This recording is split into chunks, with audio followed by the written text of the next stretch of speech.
This used to be the NBA. I'm not kidding. In fact, this last clip you saw was filmed all the way back in 1962, and it was actually the NBA Finals. Game 7 to be exact, between the Lakers and the Celtics. Fast forward to today, and not only does the game look completely different, it is different. I mean, players are shooting from half court, players are getting together and forming quote-unquote super teams, and some players are even shooting 27 free throw attempts in a single game. Sheesh, guys!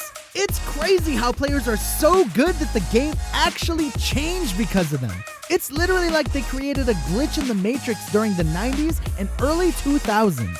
Jacking of threes was probably one of the quickest ways to get benched. I mean, only the best snipers were given the green light to take those shots. But Steph Curry changed it all. He single-handedly destroyed the old beliefs by revolutionizing the game from beyond the arc with his efficiency and unreal accuracy. If you don't believe me, just take a look. From 2008 to 2012, for a span of 5 years, the number of three-point attempts didn't increase at all. It was stuck at about 18, until 2013 that is. And it just so happens that 2013 was the season where Steph Curry's ankles were healed, and it was also when Monta Ellis was traded away, so Steph Curry's got the keys to the Golden State. At this point in time, the babyface assassin said to himself,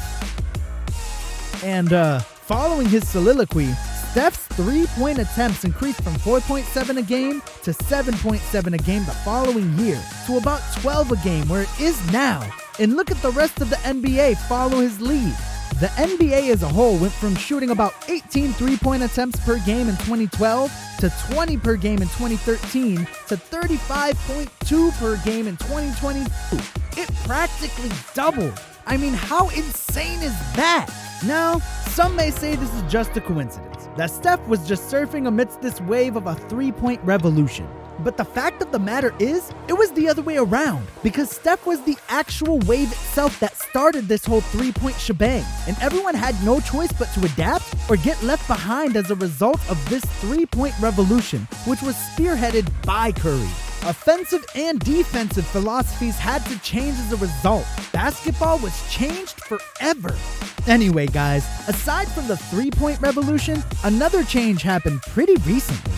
Do you all remember how just a short while ago, there were discussions, actual discussions of whether the center position or the role of the big man was now dead in the NBA? Yes! There were actually conversations going on in the NBA until these guys emerged. Giannis, Embiid, and the Joker. Unicorns like these three have also changed the NBA's in a way we would have never expected. Before them, pretty much every center not named Dirk who ever played in the NBA was stuck in their natural spots on the floor, aka the paint. But these three 7-foot well-rounded behemoths have completely pushed the boundaries of positionless basketball to a whole other level. And they've redefined what it means to be a center in modern NBA. I mean, they can shoot, pass, and dribble like guards, as well as dominate inside the paint just like the traditional big men of the good old days. Because of the trend that these unicorns have established, teams are now actively looking for versatile and skilled bigs to be a part of the roster. I mean, just take a look at the latest draft in 2022. The top 3 prospects were basically unicorns, and in the next year's draft, the projected number 1 pick is gonna be yet another unicorn named Victor Wembanyama. The combination of Embiid, Giannis, and Jokic has shaken up the NBA for the last few years, and has also changed it completely. Anyway, speaking of shaking up the league, LeBron James once shook up the league to its core when he said on national television, in this fall, man, it's very tough. In this fall, I'm going to take my talents to South Beach. Truth be told, before that event took place, players were expected to let the front office decide what to do with the contracts, which team they were going to go to next, and a lot of other stuff. But that one act changed the landscape of NBA free agency forever.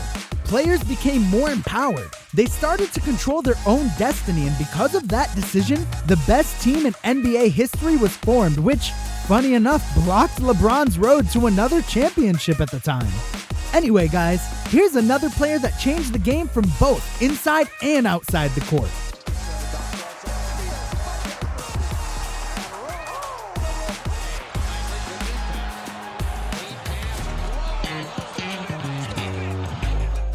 Derrick Rose was a special talent during his pre-injury days. So much so that he was crowned as the league's youngest MVP in only his third year when he was just 22. After his MVP season, the NBA went into a lockout to discuss and renegotiate a new collective bargaining agreement, and in the new CBA, teams and owners decided that young players who proved to be elite talents right from the get-go, such as D. Rose, should be paid more compared to their peers. And thus, the Derrick Rule was put into effect in the CBA agreement of 2011. The rule simply stated that teams were allowed to offer certain players who are eligible for a rookie extension up to 30% of the salary cap if they are named to an All-NBA team in the most recent season, or 2 of the past 3 seasons, named Defensive Player of the Season in the most recent season or 2 of the past 3 seasons, or named MVP in any of the past 3 seasons. Prior to the 2011 CBA, the number was only set at 25, but because D. Rose was so good at such an early age, they gave incoming rookies some extra motivation to perform at high levels with that 5% bump in their pay grade. Luka Doncic really needs to be calling D. Rose and thanking him because he's actually the first player ever to ever get awarded with this rule after earning all NBA honors in his second and third seasons. Anyway, prime D. Rose on the court was indeed a handful to deal with because of his explosiveness and athleticism, and similar to Rose, Shaquille O'Neal's arrival onto the NBA scene has also changed how the game was played because of his sheer size and strength. I mean, just 41 games into his rookie season, Shaq gave the league a heads up on what's coming to them when he did this. Was starting, Bowie was coming off the bench as follows and almost does bring down the arm. And then 2 months later,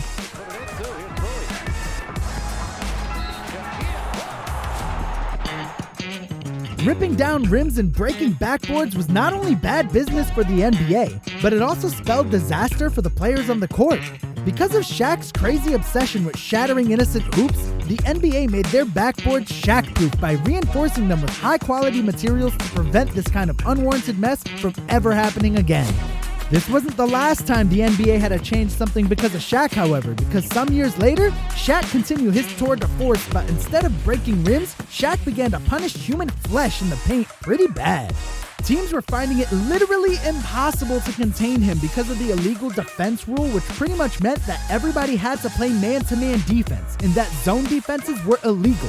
With this taken into consideration, teams around the league convened and came up with a solution, which was scrapping the illegal defense rule and allowing zone defenses so teams can double-team Shaq whenever they wanted to.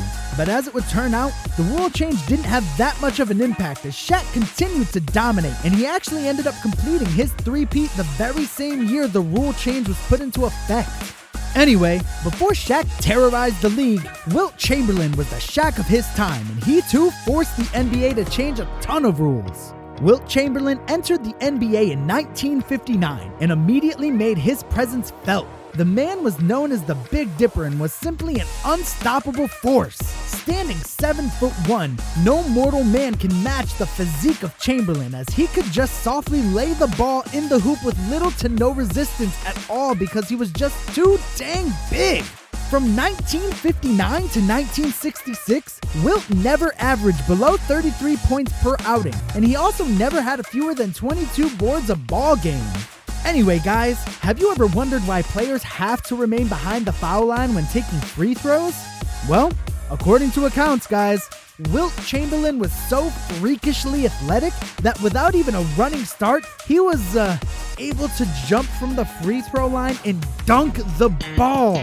I know, that sounds absolutely absurd, and I'm not even sure if I believe it myself, but that's literally why players today cannot cross the free throw line even if their feet are not touching the ground until the ball hits the rim or passes through the basket.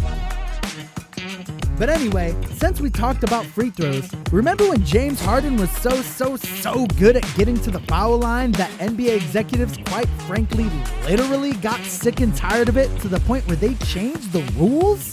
I mean, this man once shot 27 free throw attempts in a single game, and he actually led the league in free throw attempts for 6 consecutive seasons. Anyway, Harden was notoriously known for initiating contact by placing his arm underneath his defender's arm and swinging it in a shooting motion to make it look like his defender hacked him or was trying to pin him down. Well, the NBA eventually had enough and imposed a rule change that disallowed players from relying on non-basketball moves in hopes of drawing foul calls for James Harden. Though nothing could stop him from getting to his precious line. He knew that this was only a small bump on the road and that all this meant was that he had to think outside of the box. This past season in 2022, when it came to free throw attempts, James Harden is still third in the league. If you enjoyed the content, uplift the channel by hitting like, subscribe, and ring the YouTube bell to meet us again in the next video. Until next time.